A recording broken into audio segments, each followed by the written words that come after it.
Well, here's the question. Did he say I have a gun while grabbing the guy's genitals? Because that could have two different meanings. This is my rifle. This is my gun. That's exactly what I was thinking.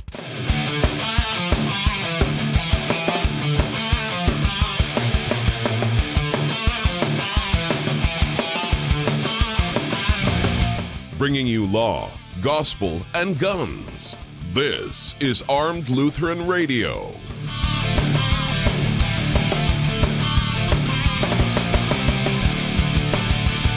Hi, folks. Welcome to Armed Lutheran Radio, a show about guns, hunting, competitive shooting, the natural right of self-defense, and what God's Word says about the issues surrounding gun rights and gun ownership. I'm your host, Lloyd Bailey, the Armed Lutheran, and this is episode number 246, and we're joined once again by our good friend, the pistol-packing padre from the land of 1,000 lakes, Pastor John Bennett. Pastor, welcome back. Thank you, Lloyd. It's always fun. I'm glad I could get together with you because I only work one day a week, and this certainly isn't my busy time of the year by any means. So, well, I'm glad you could shoehorn this into your busy schedule. Yeah, this and Lent are your not your fun times of the year. Yeah. I'm looking at 6, 7, 8, 9, 10, 11. It'll be a total of 12 worship services this month. So, ooh, yeah, that's a lot of sermons, and a couple of pontifications built in there too. Piggybacking because some of them there's the same sermon at two different churches, but yeah, just change the words a little bit. Yeah. It's there's always last year's sermon, right? Right. Nobody will know. Or sermons.com, Right. Maybe I can find one of Joel Osteen's heretical rants and just plug it in. No one will ever notice. Absolutely. They're totally biblical. That's right. No, that's right. No one in any Lutheran church would ever know the difference. Well, I mean, in a sense, they are biblical. What was it that Jesus said? You brood of vipers? Or was it John the Baptist? I'm too tired to remember at this point. Well, welcome back, all of you who are joining us today. Thank you for making Armed Lutheran Radio a part of your week again this week, and thank you for listening. If you're a new listener, for joining us for the first time, I hope you will enjoy what you hear today, and you'll stick around and come back for another episode next week. Today, you've caught us. It's the penultimate episode of 2020, the final Clinging to God and Guns show of the year, and we're going to do a little something fun. So I hope you enjoy it. This week, though, before we get started, I want to make sure to give a shout out to the members of the Reformation Gun Club who make this show possible. Specifically this week, I want to recognize Edwin from Round Lake Beach, Illinois, Jackie from Federal Way, Washington, Scott, Mitch from Stockbridge, Michigan, Paul from McKinney, Texas, and Robert from DeKalb, Illinois. Thank you all so much for your support. Armed Lutheran Radio, if I can get my tongue to work, Armed Lutheran Radio is listener funded. We don't have any advertising. We don't have any sponsors. We rely on the generosity of the members of what we call the Reformation Gun Club to keep doing what we do. Members get access to a members-only website, to our members-only groups on MeWe and Facebook, and they get access to hundreds of hours of exclusive content and some other cool perks, plus invitations to our monthly online hangouts, one of which we had just this week. If you'd like to help keep us going and help support the show or just find out about the benefits that are available to members, check out armedlutheran.us/gun club, or look for a link in the show notes for this or any of our previous episodes. Okay, so I alluded to we're doing something fun today to close the year out. I thought we would go out on a lighter note with a Christmas edition of Preaching to Florida Man. We did this. All right. We did this earlier this year. I think we first introduced it early this year and enjoyed it quite a bit, and have done a couple of episodes since. But I found some Christmas-related escapades of the famed Florida Man, and I thought I chose 3 or 4 stories. 1, because they're related to Christmas. 2, because they both have a moral and a self-defense lesson. And 3, they're bizarre. So they're well, it's Florida Man, and Florida Man never disappoints, right? Absolutely. He is the gift that keeps on giving. This first story comes from Christmas Day last year. Florida man arrested Christmas Day for attempted hatchet attack on man who allegedly tried to steal his quote-unquote money jar. Jason Godwin, age 39, was apprehended by the Okaloosa County Sheriff's Office for the alleged attack on Wednesday. That would have been Christmas Day last year, charged with culpable negligence along with aggravated assault with a deadly weapon without intent to kill, apparently. Authorities say Godwin of Shalimar, Florida, was enraged after becoming suspicious that his alleged victim was attempting to steal his quote-unquote money jar, according to a report. The unnamed man attempted to avoid Godwin's wrath by barricading himself along with an unnamed woman inside the bathroom. Godwin then allegedly used the hatchet and his feet to smash in the bathroom door, after which the female victim was said to have been injured when she attempted to grab the handle of the hatchet that Godwin was swinging. So, oh gosh. So, we were talking about Aaron Israel earlier before we got started. So I think the first lesson for us is sort of an Aaron Israel thing. Get a freaking bank account. Don't hide your money in a jar. I maybe I missed the detail. Were these like people at a homeless encampment and one stole from the other or something? I gotta look at the details of the report. It sounded to me like it was like a trailer park kind of thing. Well, that would fit too, and it is Florida. It is Florida. And how is it that you get charged with assault with a deadly weapon without intent to kill? Did the guy just say, well, I wasn't going to kill him. I just wanted my jar back. Oh, gosh. So second lesson here, in addition to getting, not storing your money under the bed or in a jar somewhere, I guess, is don't steal, the whole 7th commandment thing, right? Right. And they were out of meth and out of money. They needed to replenish their supply, I guess. You can't keep the meth money in the bank. That's true. And then I guess the third lesson here is if someone does steal from you, attacking them with a hatchet is probably not the best idea. No. Gosh, you could just call 911. Right. I mean, and there might be people saying, well, that was his money. He had a right to get back what was his. But was he at risk of bodily harm? Right. And now he's in a situation where he has to hope he doesn't drop the soap.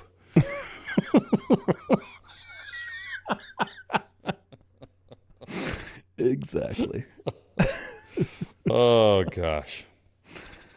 So if somebody does attack you with a hatchet in your home, let's say, and you're not the thief, what do you do? Well, it depends. You heard about this whack job.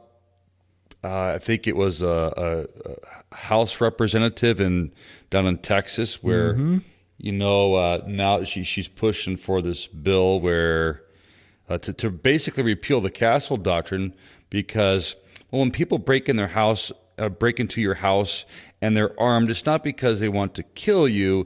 It's because they just want to force you to comply while they steal your stuff.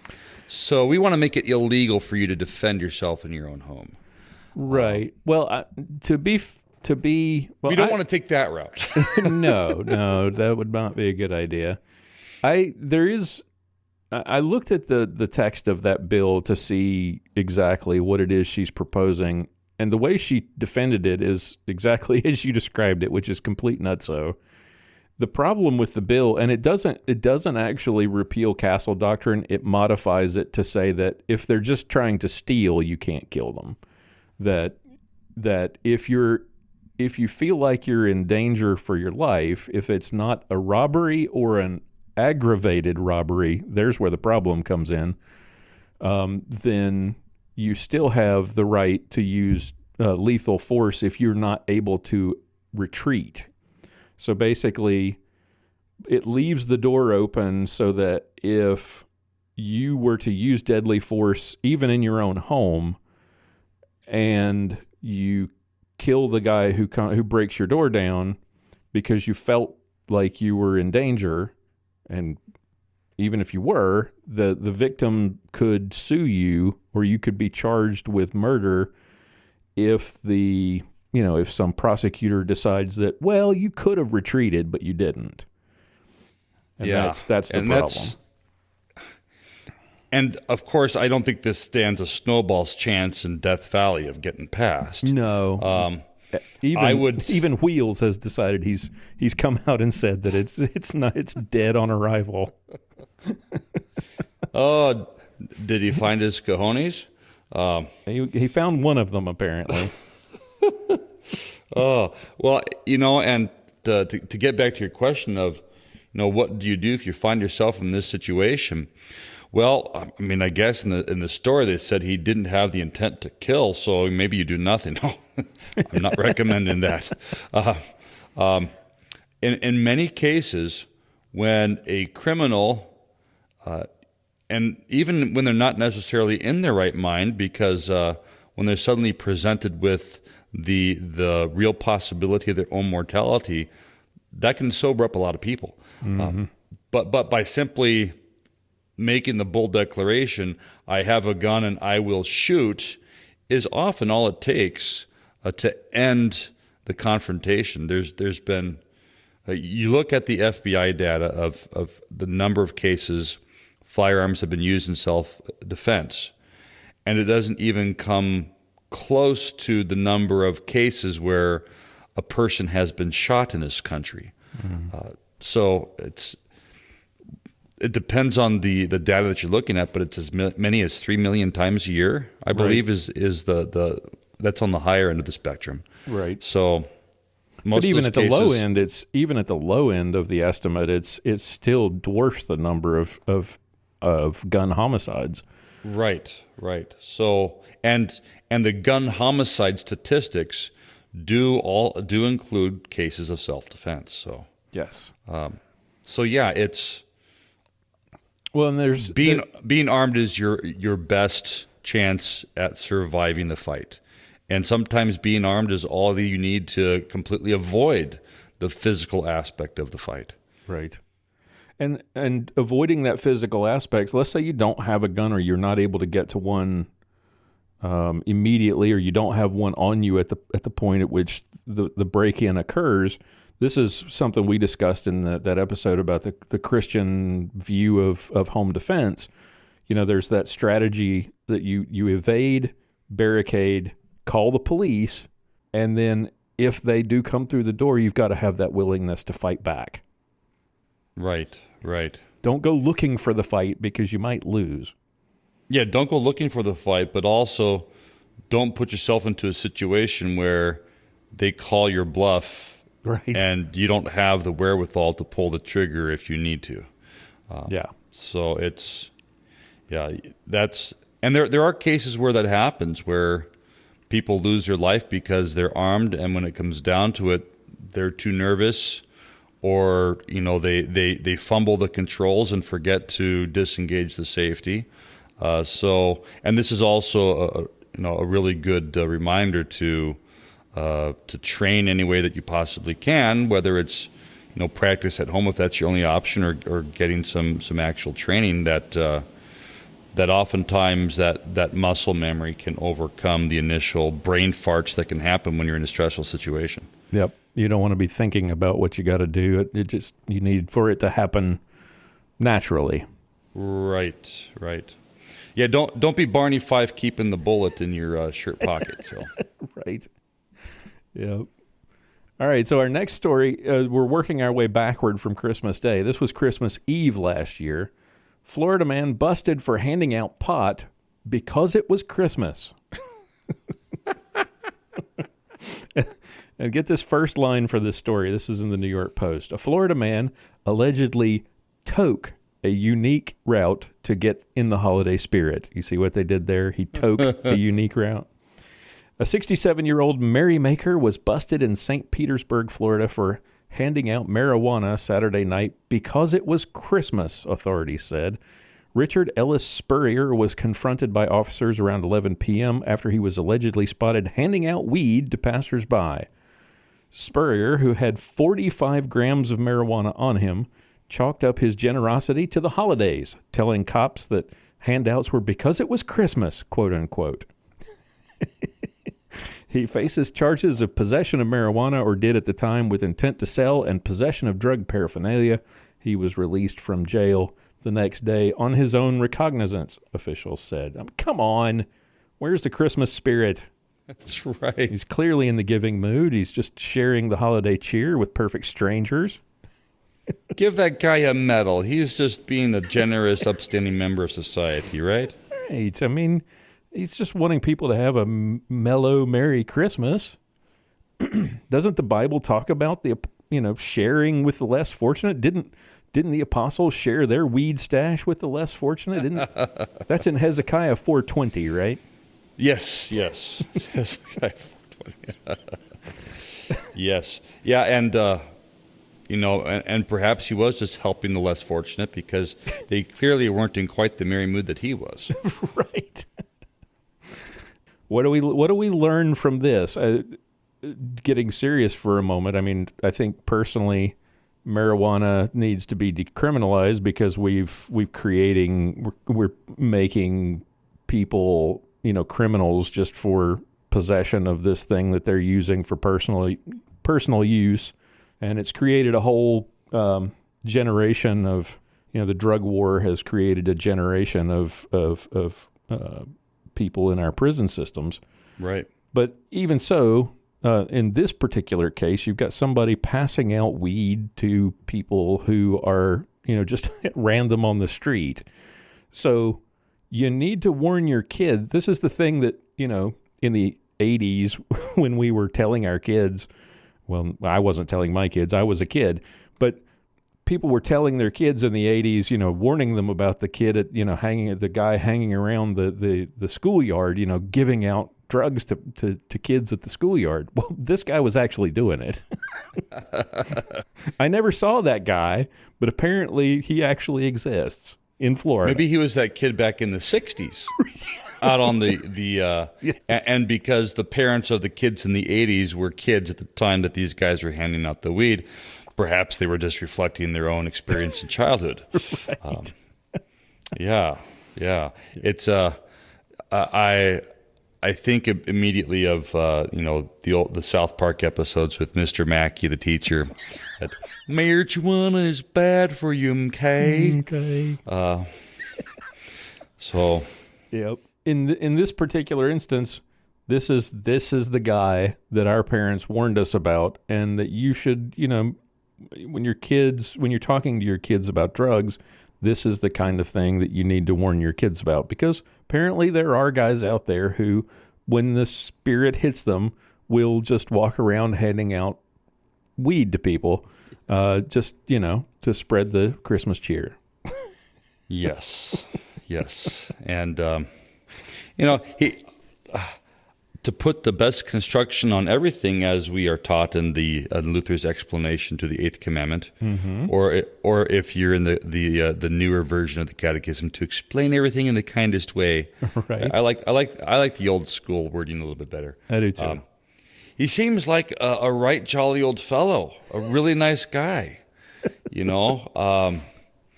but just because he seems like a nice guy doesn't mean you need to take a toke. Right. His intentions don't necessarily have to have been nefarious for there to have been a bad ending to this story for some kid that got a handful of weed. from the nice, jolly old guy on the street. Yeah. Instead of Santa Claus, Santa Chronic, I guess. Snoop Claus. Snoop Claus. This next one is really bizarre. This was Christmas Eve 2018. Florida man worried about vampires intentionally burns down his own home.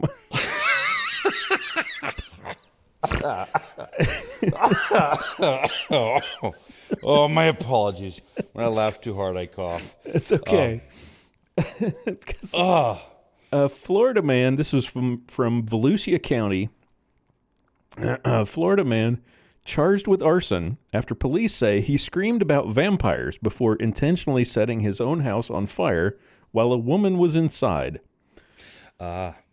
Melvin Weaver, 64, was arrested by the Daytona Beach Police Department on Sunday at about 7:42 p.m. Now, I have a little bit of problem understanding the sequence of events here because it's so bizarre.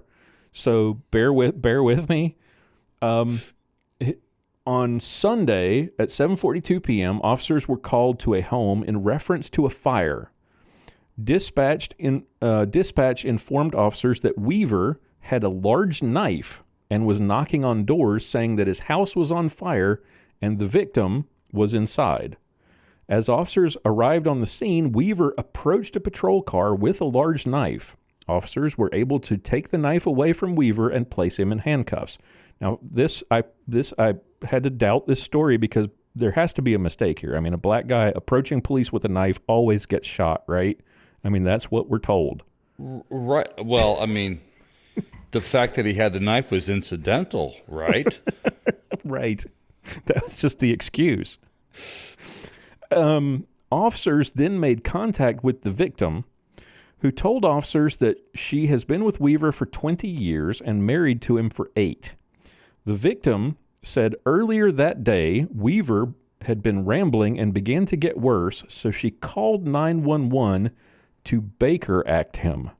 Now, for those who don't know, the Baker Act is the Florida Mental Health Act of 1971, which allows for involuntary institutionalization of people who might be mentally ill.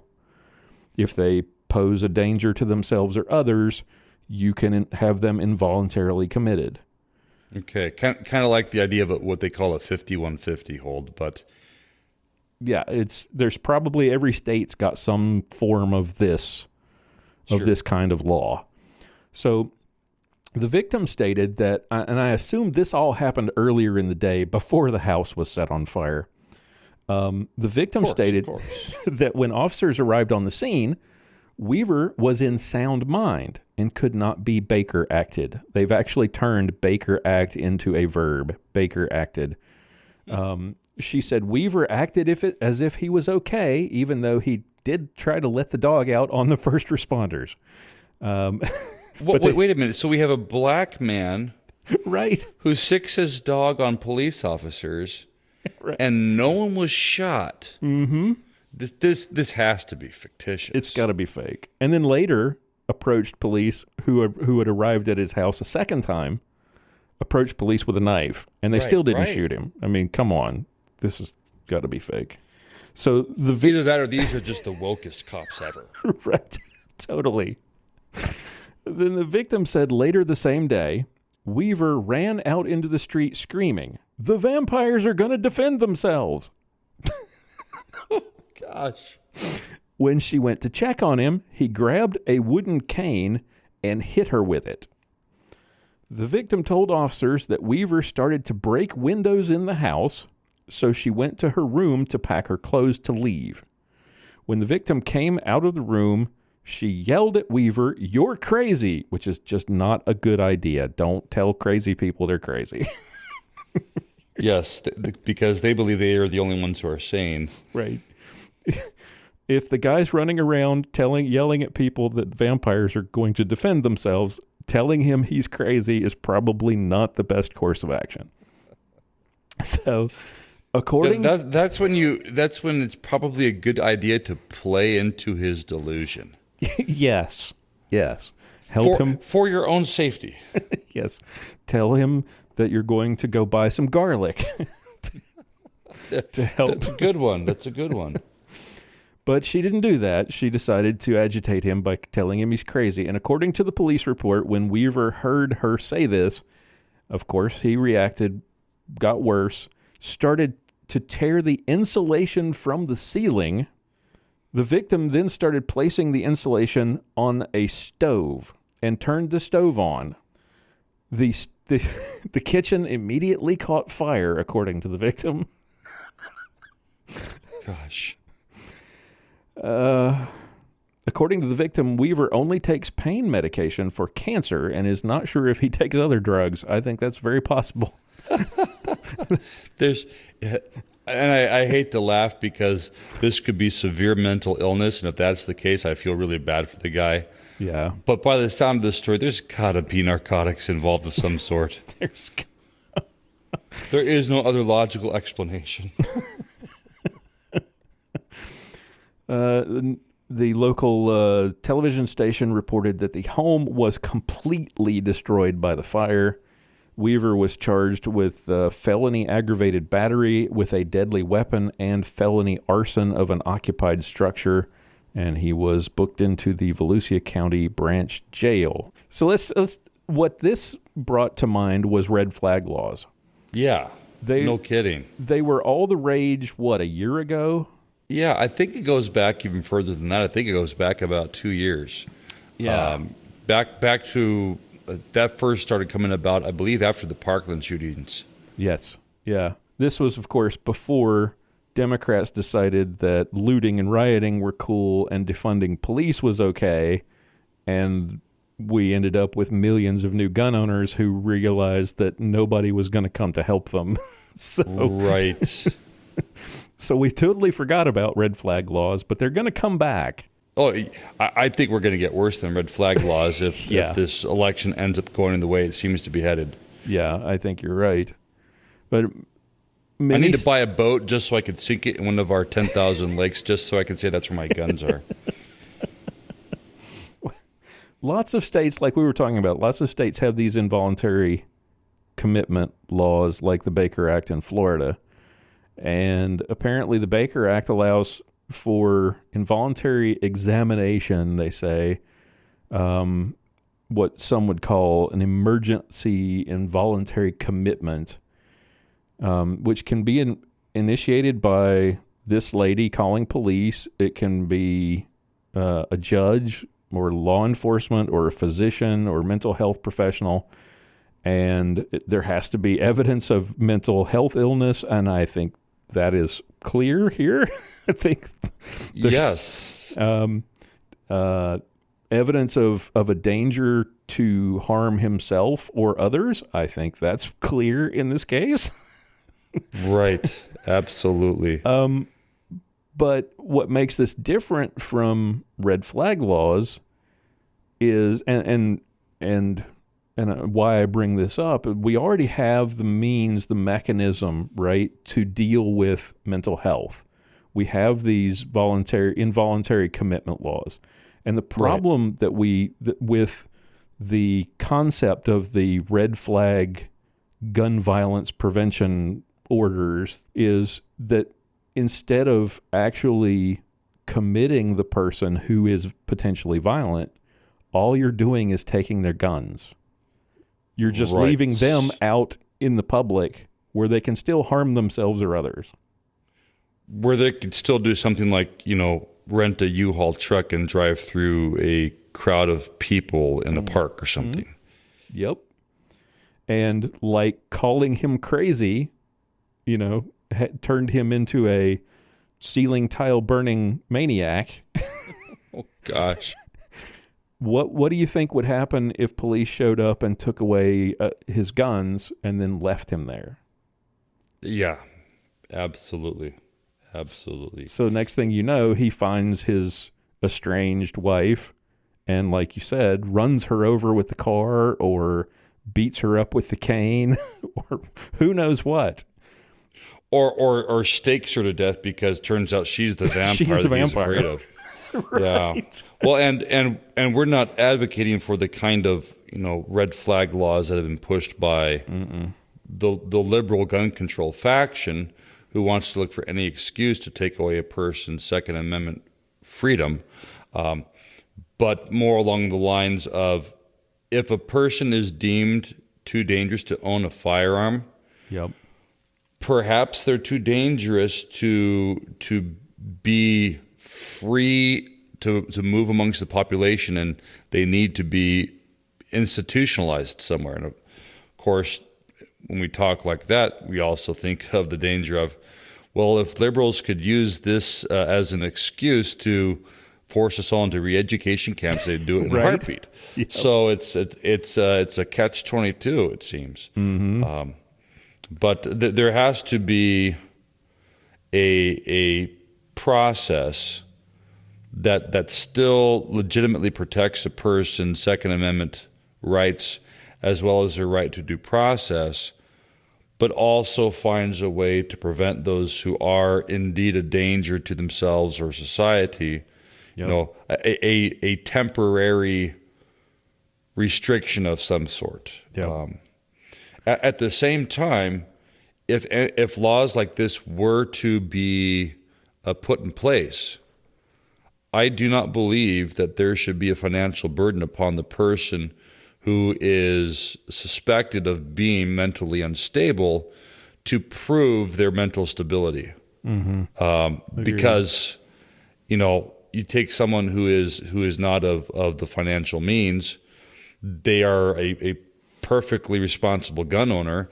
They have a neighbor who voted for Biden who finds out they own guns and decides to, call in and say that their neighbor is, running around the house naked with their guns and coming out front and yelling at their kids while they're naked or something like that. And then suddenly you have this guy who's a perfectly reasonable, responsible gun owner who is suddenly deprived of their Second Amendment rights because they can't afford the defense to prove that they are indeed of sound mind.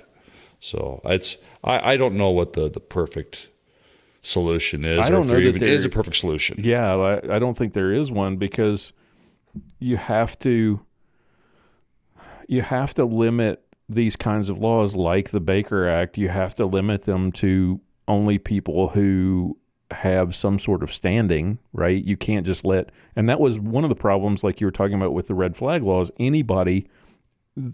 Different versions of the red flag laws that were being proposed just liberalized, to use the term in a different way. They expanded the ways or the people who could actually initiate one of those red flag orders. So it started out, it was, your spouse or your doctor, and then it was, well, your girlfriend or a friend or an acquaintance, or maybe it's your neighbor, or maybe, it became basically just a backdoor way for people to harass gun owners. Right. With little or no proof. And you've got to, there needs to be a way to make these kinds of laws like the Baker Act better, so that people who are dangerous can get the help that they need without needlessly antagonizing them and leaving them out in the public where they can do more harm. But you don't also want to leave it so wide open that anybody can initiate one of these things and harass people with it. Well, and that becomes a serious risk to law enforcement as well. Yeah. Because, imagine you're a law enforcement officer, you get a call to initiate a red flag order on someone who perhaps the person that you're being called in for is just, some upstanding citizen. And you hear of these cases where officers show up in plain clothes without announcing themselves because, the idea that, well, if no one knows we're coming, it'll be easier to apprehend the person or whatever, and it erupts into violence. Mm-hmm. Or perhaps they get called to someone's home who is out of their gourd and has firearms, and an officer gets shot or the homeowner gets killed. It's right. Or it creates a confrontation unnecessarily. In my mind, the whole concept, while in some ways it has merit, I think it creates a greater danger to society than the supposed problems that it resolves. Yeah, and it's just too easy a solution for politicians to, because let's face it, politicians don't really care about consequences of their actions or of their policy prescriptions. If they come up with a proposal that will supposedly fix things, and they can then get it passed and pat themselves on the back and say, see, I did something about gun violence. It doesn't matter if 4 years down the road we find out that it's actually led to this other damaging thing, like the 3 strikes law that the guy who's probably going to be our next president, was a big proponent of in the 90s. It created a whole, generation of problems in the black community. He's to get elected this time, he's finally had to say, that was probably a bad idea. But for a generation, he wasn't saying that. Right. So nobody pays the price in politics when they make these kinds of bad decisions, and they don't look far enough down the road to say, maybe there's a side effect that we shouldn't really, that offsets the benefit of this policy idea. Right. Yeah, and I mean, you remember back after Parkland, what was the mantra? Do something. And if it saves just one life. Yeah. As long as you're making the appearance of, look at me, I'm doing something, I'm trying to help, I'm trying to make the world a better place, that may earn you brownie points when it comes to the political realm. But if you're not being concerned about the second and third order steps of events, it's as the old saying, for every action there is an equal and opposite reaction. Right. Well, I mean, that's one of the laws of physics, isn't it? I think it also is applicable to everything in life. That what's the reaction to this? Is there a negative consequence, and is that consequence worse than the problem that we're supposedly solving? Right. All right. So this last story is, let's see. This one is, we're back to Christmas Eve last year. And this one, I'm not going to read the headline because I don't want to give the whole thing away at the headline. The only person who's supposed to sneak into your house on Christmas Eve is Santa Claus, and he's supposed to stuff your stockings, not lick your toes.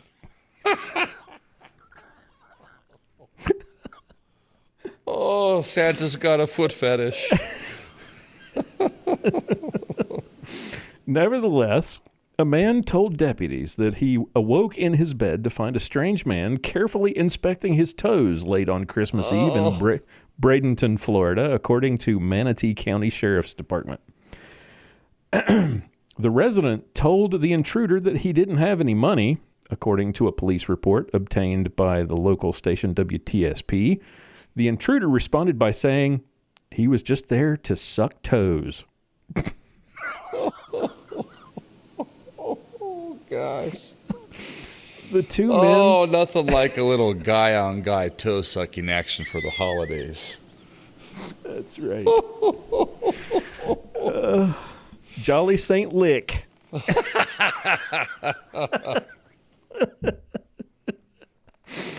Oh, gosh. So the two men fought, and the suspect tried to grab the victim's genitals, according to the Bradenton Herald, who also reviewed the police report. The suspect claimed that he had a gun, but did not produce one. Now, I don't know how this all ended up. The story does not say, but... Well, here's the question. Did he say I have a gun while grabbing the guy's genitals? Because that could have two different meanings. This is my rifle. This is my gun. That's exactly what I was thinking. And if any of our listeners don't know what that's from, shame on you. Now you must go watch Full Metal Jacket. Oh, gosh. So I guess the first lesson here is lock your freaking doors. I mean, how does a guy get in your house and start licking your toes in the middle of the night? Oh my gosh. Lock your doors. And I guess the second lesson is, if he's licking your toes, you're safer off if you just let him finish.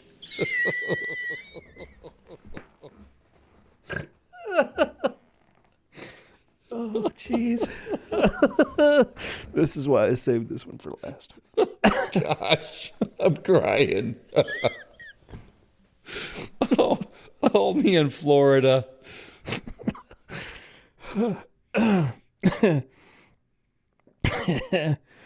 So, lock your doors, lock your windows, get a good alarm system, install some cameras. Lock your bedroom door at night. That's another thing. If you're at home alone, lock the doors. Okay. Here's an easy solution. Get a dog. Get a dog. Get a dog. A mean dog. A dog who doesn't like toe suckers. Maybe bathe your feet in Tabasco. I don't know. Just to ward off the... Oh, gosh. Oh...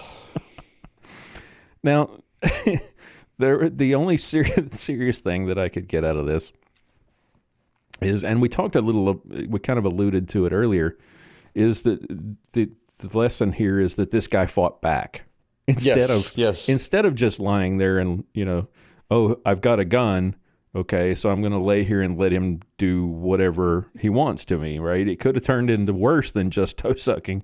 Yes.